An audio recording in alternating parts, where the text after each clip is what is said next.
पुरय पुरय नमः। ॐ ह्रीं श्रीं क्लीं श्रीं कुबेराय अष्टलक्ष्मी मम गृहे धनं पुरय पुरय नमः। ॐ ह्रीं श्रीं क्लीं श्रीं कुबेराय अष्टलक्ष्मी मम गृहे धनं पुरय पुरय नमः। ஒரு சிறிய பையன் ஒவ்வொரு நாளும் கோவிலின் வாசலில் நின்று பிரார்த்தனை செய்வான்.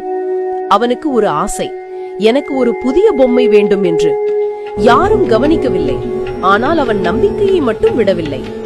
ஒரு நாள் அந்த கோவிலில் ஒரு ஒளி பரவியது. அந்த ஒளியிலிருந்து ஒரு பெரியவர் வெளியில் வந்தார். அவர் பையனுக்கு ஒரு பொம்மை கொடுத்தார். பையன் முகம் மலர்ந்தது, ஆனந்த கண்ணீர் வழிந்தது. அந்த நாள் முதல் அவன் ஒரே ஒரு விஷயத்தை நம்பினான், கடவுள் கேட்டதை கொடுப்பார், ஆனால் நேரம் பார்த்துதான் கொடுப்பார்.